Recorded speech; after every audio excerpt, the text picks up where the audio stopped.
Buenas noches, bienvenidos a Mesa de Opinión. Los valores hay que promocionarlos y hay que darle a conocer al país las reservas intelectuales, morales, científicas con que cuenta el país, que muchas veces no se conocen. Ese factor y el hecho de ocuparnos de la salud como un derecho fundamental del cual depende la vida, me ha movido desde hace rato a invitar a un médico bien destacado y hasta ahora logré que pudiera sacar el tiempo para venir a mi programa. Se trata de Luis Carlos Sabat, que es actualmente el jefe nacional de gastroenterología y endoscopia digestiva de las clínicas Colsanitas en Colombia, entre otras cosas porque luego mencionaré otros aspectos. Ha sido presidente de la Asociación Colombiana de Endoscopia, presidente de la Asociación Colombiana de Gastroenterología, presidente de la Organización Panamericana de Gastroenterología, que es la segunda vez que hemos tenido a un colombiano en esa posición. El anterior estuvo hace ya más de 30 años. Después, reitero, me referiré a otros hechos de su importante hoja de vida. Doctor Luis Carlos Sabat, bienvenido a Mesa de Opinión, me complace mucho tenerlo aquí. Muchas gracias, doctor Ricaurte, muy amable por esta invitación. Me parece muy importante para el país hablar un poquito de los temas médicos, científicos de nuestro país, fundamentalmente también hablar un poquito del desarrollo de nuestra especialidad en el país y de las enfermedades más comunes que vemos los gastroenterólogos día a día en nuestra consulta. Por regla general, las personas no nos ocupamos de los temas de la salud, sino cuando tenemos alguna dolencia, alguna enfermedad. Empecemos por ahí. ¿No le parece que en Colombia debiera, dentro de la educación, impartirse una mayor educación para la salud? Sí, es muy importante lo que usted dice. La prevención en salud es el factor que tiene más peso en el momento de mejora de la calidad y de la cantidad de vida de las personas. Las costumbres de cada país en general han hecho que, por ejemplo, en nuestro país la gente no va a consultar a los médicos preventivamente, sino siempre cuando se sienten enfermos. Eso hace que atendamos a los pacientes enfermos y no prevengamos las enfermedades. Motivo por el cual es muy importante impartir una educación global desde la infancia, en que uno tiene que cuidar su cuerpo, su sistema general, tanto desde el punto de vista orgánico como funcional, como psicológico. Todos los aspectos del cuerpo hay que cuidarlos. Y fundamentalmente yo pienso que desde la juventud tenemos que aprender a cuidar nuestro cuerpo y a consultar preventivamente para evitar que a futuro tengamos más problemas. El hecho, me parece, es cómo hacer, no solamente para que la sociedad colombiana caiga en cuenta de esa necesidad, sino para que sea asumido ese hecho como una política del Estado y de la sociedad, con su muy importante experiencia en tantos cargos directivos y con su ejercicio profesional. Usted es un importante conferencista internacional y, por supuesto, nacional. ¿Qué le sugiere el Estado colombiano en ese sentido? Sí, yo creo que hay dos componentes fundamentales en la prevención en salud. Uno, las políticas de Estado, digamos, a través de sus representantes y a través del Ministerio de Salud. El gobierno tiene que implementar la política de prevención en salud. Esto ya está en curso, digamos que gran parte de las EPS y de las personas o las organizaciones o las instituciones que pertenecen al sistema de salud ya tienen como finalidad también hacer la prevención en salud. Porque entre otros, no solo desde el punto de vista individual o humano, que era lo que yo estaba hablando, que es el papel que tenemos nosotros como personas de cuidarnos y de prevenir enfermedades, sino también la obligación del Estado de hacer prevención en salud. Porque dentro de las bondades que tiene la prevención en salud, también disminuye el uso de recursos de salud que son escasos, atendiendo enfermedades que hubieran podido no atenderse si hubiéramos hecho prevención. Entonces, claro, digamos, pongámoslo algo muy común en Colombia y es todo el problema ambiental que hace que el agua no sea muy potable, sino en muy pocas ciudades del país. Y ustedes van a los pueblos, nosotros vamos a los pueblos y la gente se intoxica con las comidas, se intoxica con el agua, etcétera, etcétera, porque el saneamiento ambiental es muy deficiente.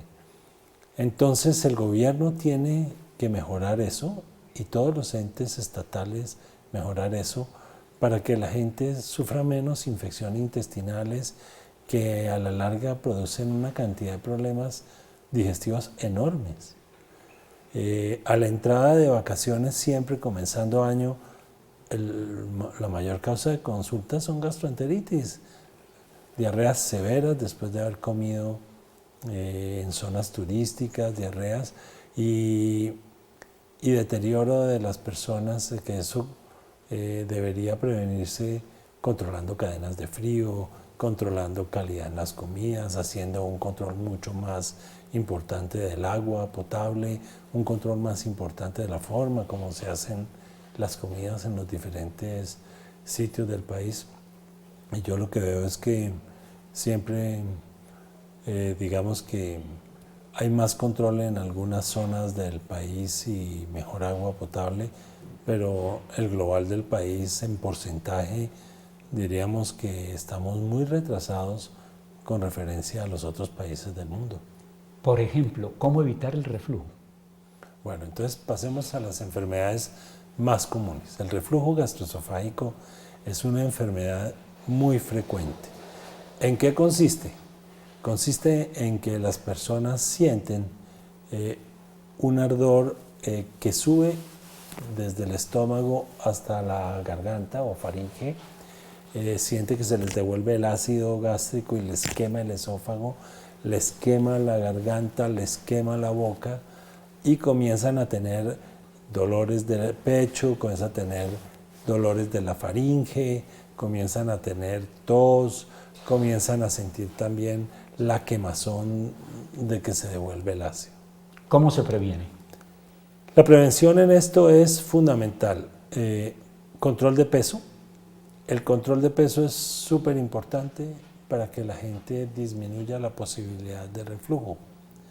Segundo, comidas sanas, disminuyendo la cantidad de comidas grasosas y evitando, por ejemplo, por la noche comer y acostarse. Porque cuando las personas comen y se acuestan, el reflujo aumenta. Y aumenta porque todavía no ha bajado la comida, el estómago está con el ácido comenzando a procesar la comida y si la persona se acuesta tiene un alto porcentaje de tener reflujo, una alta probabilidad.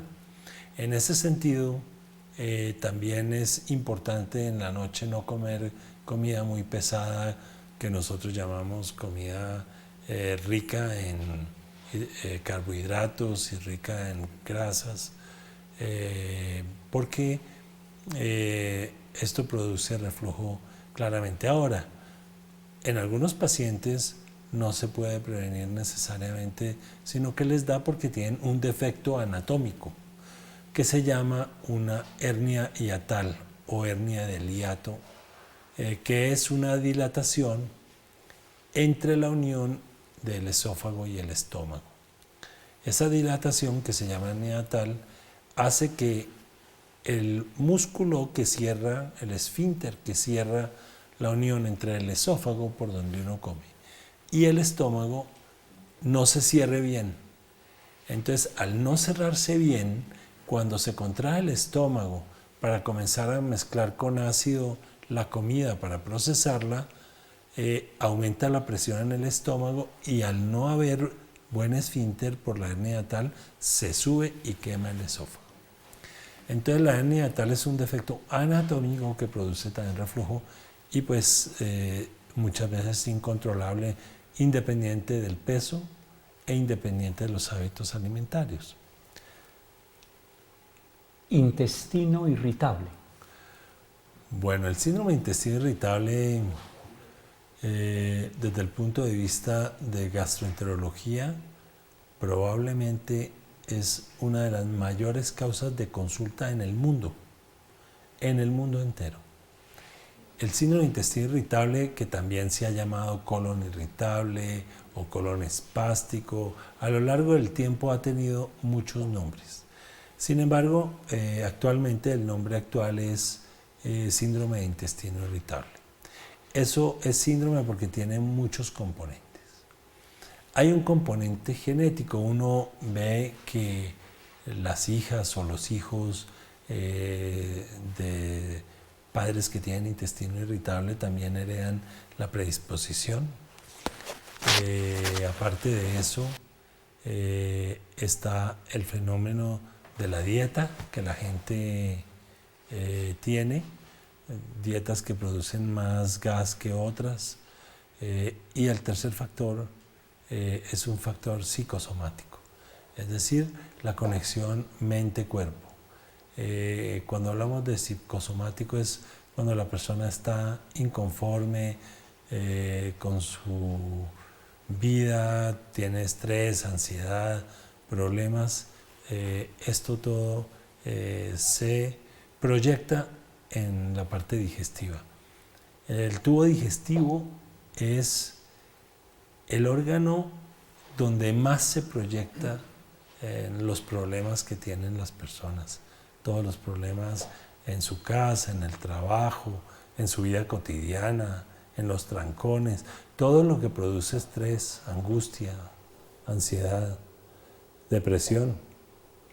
Todo eso lleva a que la gente haga síndrome de intestino irritable, que se manifiesta por distensión abdominal, entonces la persona se siente inflada, mucha flatulencia, llena de gases y aparte de eso dolor abdominal. Y muchos pacientes además tienen intolerancia a los lácteos. Entonces siguen comiendo lácteos y van empeorando progresivamente. Muy importante y muy útil para los televidentes esta lección que nos da Luis Carlos Sabat. Debo hacer una pausa, ya regresamos aquí a Mesa de Opinión.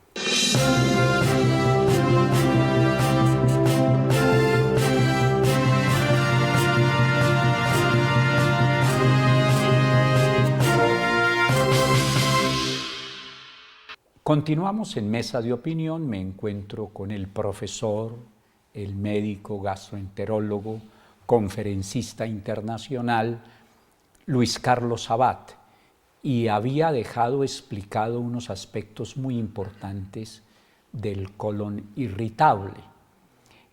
La pregunta que sigue en ese sentido, que puede serle útil a los televidentes, es cómo evitar, fuera de los problemas normales que tenemos los seres humanos, de los problemas cotidianos, los corrientes, fuera de eso, supongo que tenemos que prepararnos mentalmente para que ellos no nos afecten al tal punto que produzcan la irritación?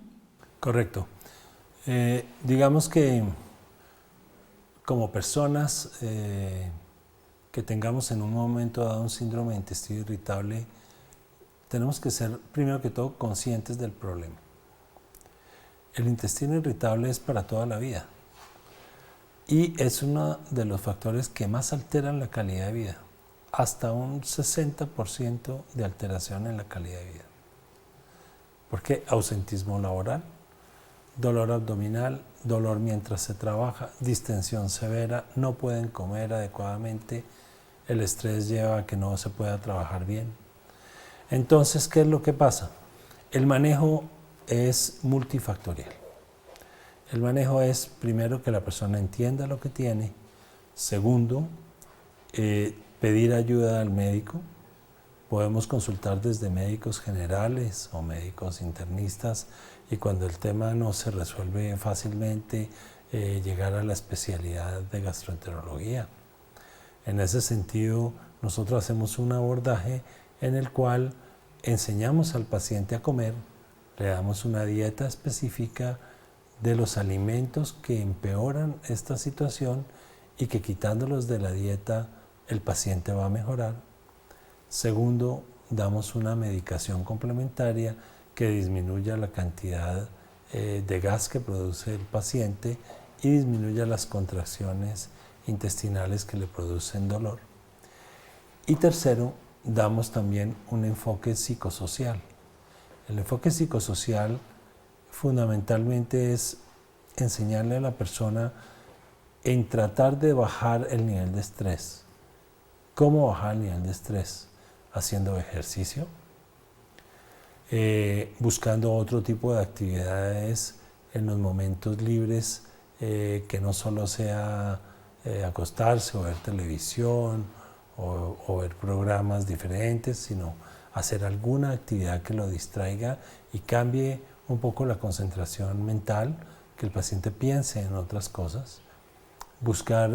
Tratar de aconsejarle resolver sus problemas familiares a la mayor brevedad, porque los temas familiares que se prolongan se van desencadenando en problemas digestivos. Si le entendí, ¿es curable la enfermedad o no lo es?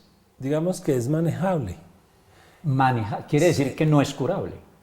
Quiere decir que cuando tú tienes intestino irritable, lo tienes para toda tu vida, pero lo puedes controlar. ¿Las manifestaciones podrían desaparecer? Exacto, tú puedes estar asintomático, pero tienes la predisposición de tu intestino irritable toda la vida. Ya, ¿y la cabeza qué tanto influye allí? Quiero decir, mente sana, cuerpo sano. Supongo que no es solo con la fuerza de la inteligencia humana para combatirlo, sino que hay que ayudarle, pero ¿qué tanto influye? Eso es muy importante. Muy importante. El tema que nosotros llamamos psicosomático es fundamental en el intestino irritable. Es decir, los problemas que tienen las personas por algún lado se manifiestan somáticamente en el cuerpo y el intestino, tanto el intestino delgado como el intestino grueso o colon, son un blanco de estrés muy frecuente. Supongo que también debe influir el grado de contaminación, me corrige por así llamarlo, que tenga el cuerpo. Depende de lo que se llame contaminación. Si es desde el punto de vista de microbiota, que quiere decir la cantidad de bacterias que tenemos dentro de nuestro organismo, sí tiene relación y es bien conocido que muchas veces después de, por ejemplo, una intoxicación y una gastroenteritis, el individuo desarrolla anticuerpos en el intestino que hacen que se cree un intestino irritable en personas que no tenían. Puede que tenga la predisposición y después de un proceso infeccioso desarrollar intestino irritable y en general queda el intestino irritable con intolerancia a muchas comidas por muchos años y de pronto por toda la vida. Ahora, ¿a dónde es donde se quiere llegar? Nosotros como gastroenterólogos que tratamos el intestino irritable, tratamos de llegar a que el paciente se torne asintomático. Es decir, que a pesar de que tiene la enfermedad, el paciente se sienta bien tomando las medidas dietéticas, ambientales, psicosociales y el manejo completo del estrés, ya que la genética no la podemos modificar. Eso quiere decir entonces que un paciente con colon irritable puede llegar a suspender los medicamentos si es capaz de que el problema no se resuelva definitivamente, no deje de ser propenso, pero no lo perturbe. Sí, de hecho, los pacientes que tienen intestino irritable lo ven en su vida cotidiana. Viven con muchos síntomas, bien enfermos todo el tiempo, pero se van de vacaciones, se van a un sitio donde se relajan, no piensan en el trabajo, están con su familia, están gozando, y lo que les cae mal cuando están en sus días laborales o días corrientes, puede que en vacaciones no les caiga mal. Ya. Porque el factor de estrés y el factor de ansiedad no está. La persona está relajada, está tranquila, come lo que le cae mal aquí, lo come allá en vacaciones y no le cae mal. Pero vuelve y se come eso aquí y le cae mal. Entonces, digamos que es el ambiente.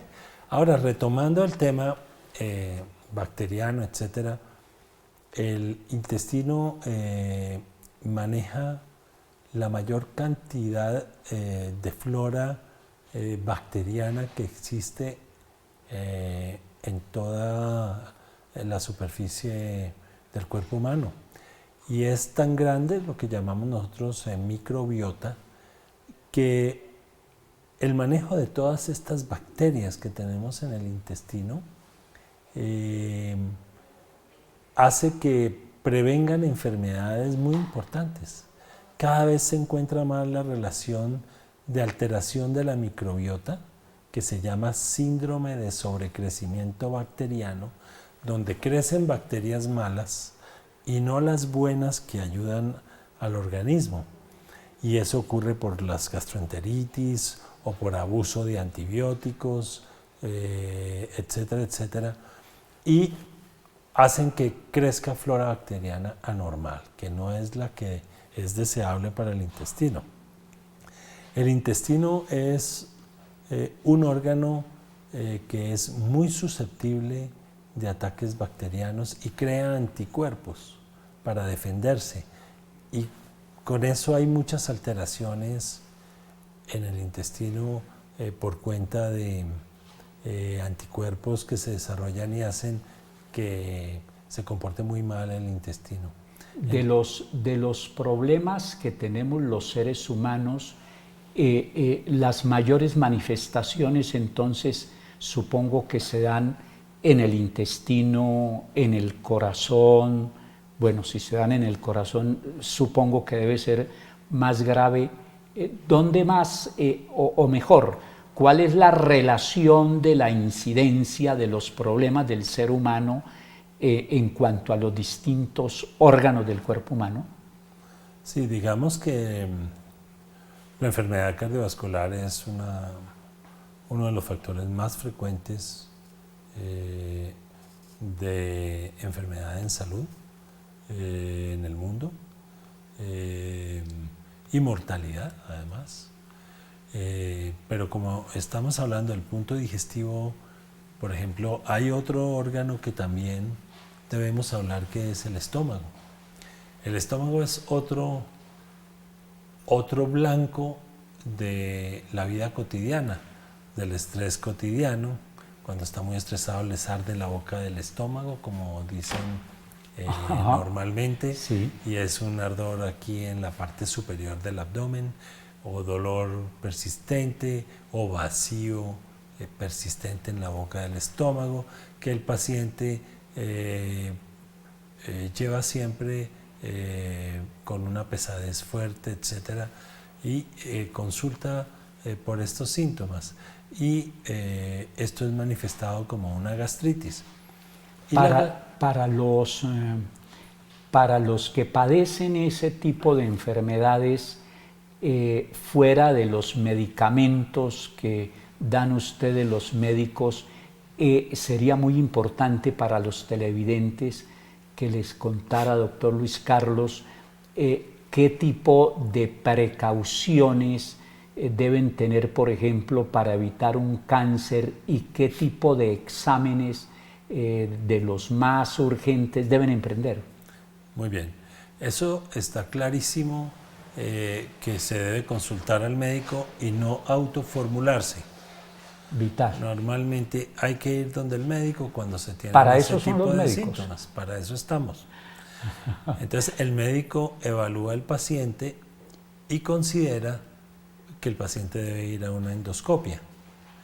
Digamos que la conducta internacional, los protocolos mundiales dicen que el médico puede dar un tratamiento de 2 semanas sin hacer estudios, y si el paciente no mejora en esas 2 semanas, el paciente debe ir a una endoscopia. ¿Qué pasa? Hay varias causas de gastritis. En Colombia, por ejemplo, una causa muy importante de gastritis es la infección por la bacteria Helicobacter pylori, que es una bacteria peligrosa que puede estar hasta en el 60% de las personas. Y no saberlo. Y no saberlo porque no tiene manifestaciones de gastritis, pero cuando hacen la gastritis, esta bacteria, cuando está mucho tiempo, que llamamos gastritis crónica, puede comenzar a hacer cambios en el estómago que, asociado a otros factores alimentarios, genéticos, predisponen una forma muy importante al cáncer gástrico. Y Colombia es uno de los países en el mundo que tiene más cáncer gástrico. ¿Por qué? Por la zona nuestra es muy volcánica, estamos en los Andes. Hay zonas de Colombia como el sur, Pasto, Ipiales, todas estas zonas que están cerca a los volcanes. Todos los alimentos, la papa, ciertos alimentos que se cultivan son ricos en nitritos que vienen en la tierra y que predisponen a cambios cancerígenos en el estómago, que predisponen al cáncer. Y eso, más el Helicobacter pylori, más la genética familiar, hacen que el cáncer gástrico en esas partes del país sea muy frecuente. De hecho, de las zonas de mayor frecuencia en el mundo. ¿Cuál es la relación que hay? De pronto puede ser muy útil para los televidentes entre el reflujo, la gastritis y el colon irritable. Es como la misma familia. Sí, digamos que el tubo digestivo va desde la boca hasta el recto y todo tiene continuidad. Muchas veces, por ejemplo, cuando el intestino está enfermo, también hay pacientes que tienen llenura y sentimiento de que están muy inflamados en la boca del estómago, así no tengan dolor, y es porque se forma el trastorno funcional en todo el tubo digestivo. Sin embargo, uno lo que ve con más frecuencia es que el paciente de colon irritable que tiene un factor de estrés también puede tener síntomas de gastritis que también son reforzados por el estrés. O sea que digamos que el cuerpo es uno y hay temas que afectan a varios órganos al mismo tiempo. ¿Y cómo es el problema de los problemas funcionales del organismo en cuanto respecta a este tipo de enfermedades? Pero después de otra pausa ya regresamos.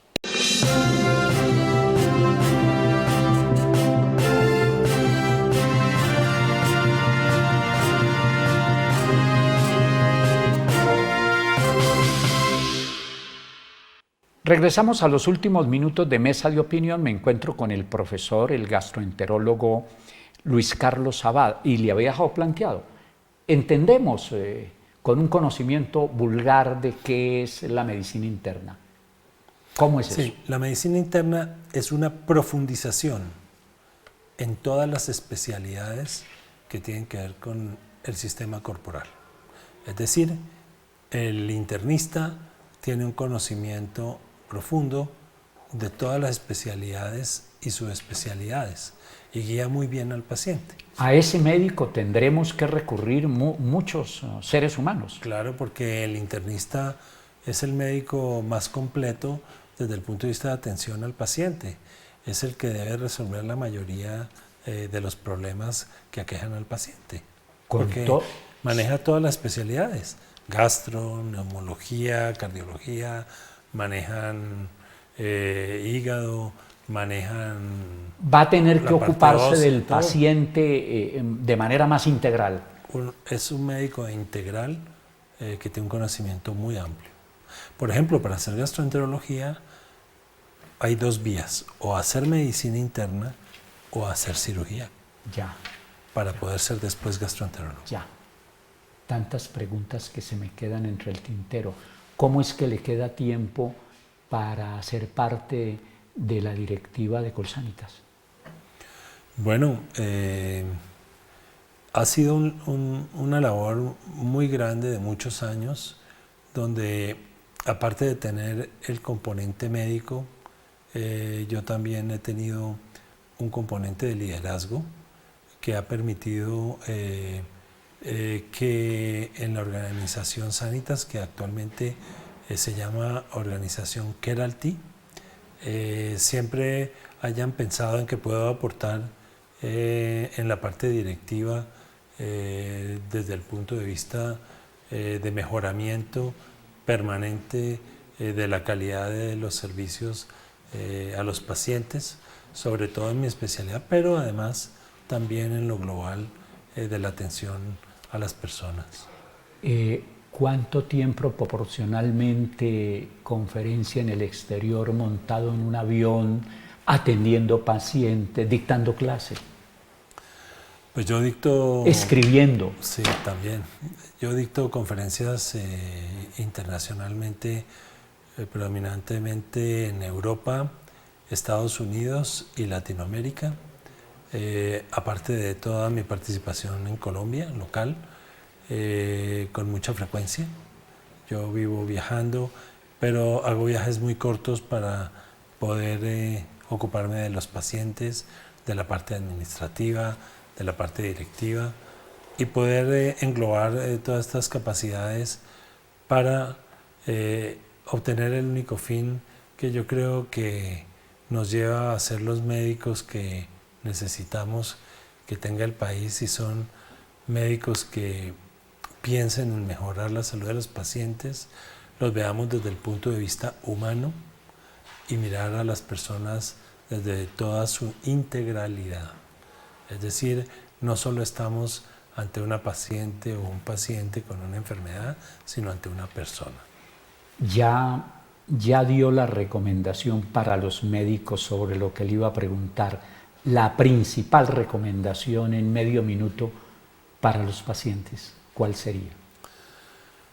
Para los pacientes es tener siempre los cuidados de su salud, consultar preventivamente, ante cualquier síntoma también consultar, no quedarse crónicamente o mucho tiempo sintiendo problemas, porque después puede ser un problema grave. Entonces yo pienso que la gente tiene que también tener una responsabilidad consigo mismo y preventivamente consultar. En 2 o 3 palabras, ¿estamos bien de recurso humano en materia de salud en Colombia? La calidad en la medicina en Colombia es muy buena. Yo lo veo porque yo viajo por todo el mundo y tengo que decir que la educación en medicina en Colombia es de las mejores. Tenemos que dar mucho soporte a nuestra medicina general, tenemos que crecer muchísimo la calidad de la educación para nuestros médicos generales y educación después de graduarse, es decir, la educación médica continuada, y tener muchísimos médicos generales muy bien entrenados para manejar lo básico, que es la base de la pirámide, que son las enfermedades que ellos pueden manejar y no remitir, para que todas estas alteraciones de la vida cotidiana en las personas se puedan solucionar de una forma fácil y rápida. Maestro de maestros Luis Carlos Abad, muchas gracias por haber venido a Mesa de Opinión. Muchas gracias por su invitación. A ustedes no se les olvide que la salud es un derecho fundamental, básico, del cual pues depende nada menos que la vida, sin la cual para qué el resto de los derechos fundamentales. A cuidarnos y a aprovechar estas enseñanzas que nos ha dado el doctor Luis Carlos Abad. Feliz noche, hasta pronto, nos vemos de hoy en 8 días.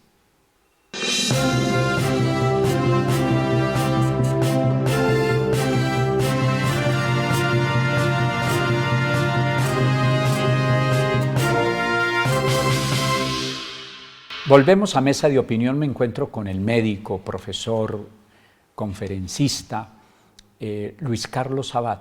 Antes de seguir, ¿dónde dicta clase? ¿Es en posgrado? ¿Dónde? Bueno, yo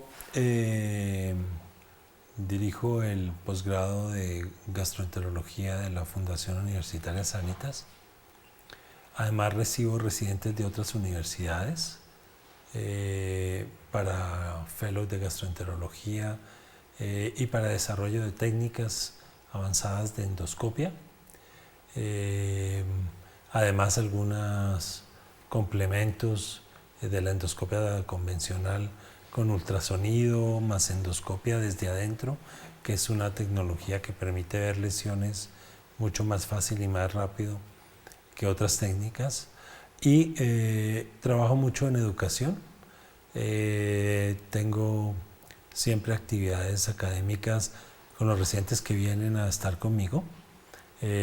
Yo no voy a las universidades porque mi tiempo no me da, pero las universidades me mandan a las personas que están, los doctores que están especializando en gastroenterología y endoscopia, para que trabajen conmigo y comencemos todo un proceso educativo. Es decir, es profesor de profesores. Pues es profesor de médicos. Claro, ya que estamos en ese punto, vi en su hoja de vida muchas obras. ¿Cuál es la que más cree que le ha hecho aportes a la humanidad en este campo médico tan indispensable, tan importante?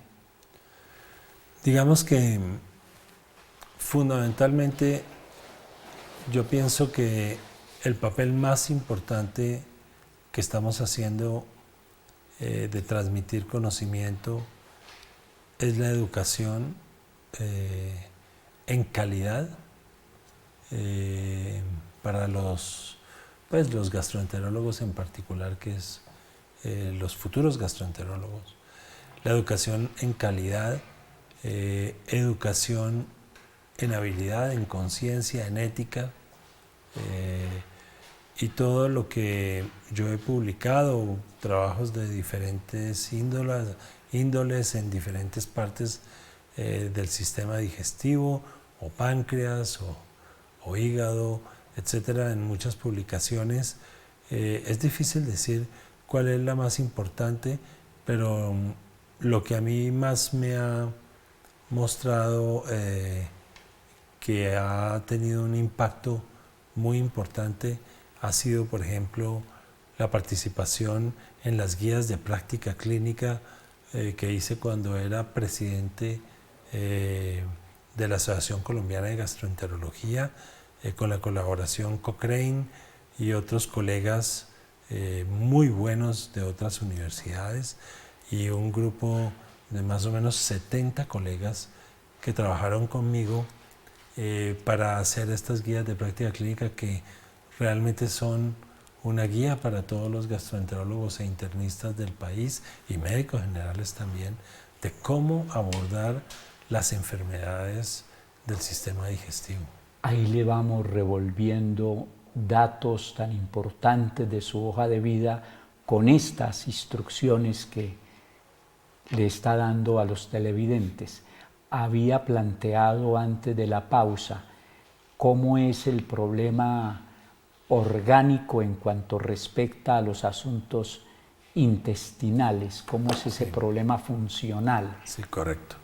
El síndrome de intestino irritable no es un tema anatómico solamente, anatómico desde el punto de vista segmentario.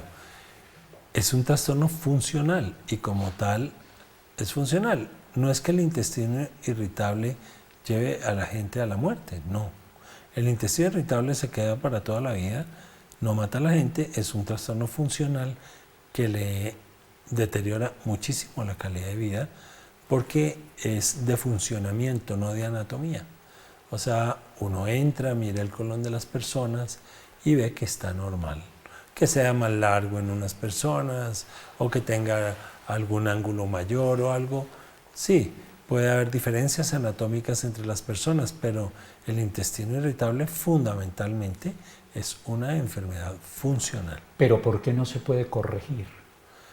Se puede mejorar y que el paciente esté Sí. asintomático y puede mejorar muchos años y el paciente sentirse bien y de pronto en una crisis el paciente se pone malo y todo, pero por ser funcional y por no ser curable con una pastilla que diga me tomo estas pastillas y se me quitó de por vida,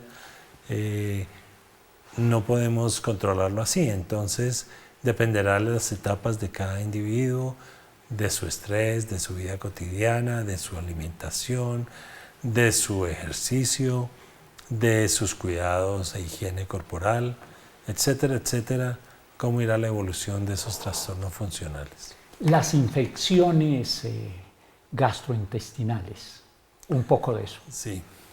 Hablemos de las infecciones gastrointestinales más frecuentes en Colombia, que son... ¿Varían de acuerdo a Sí. los países?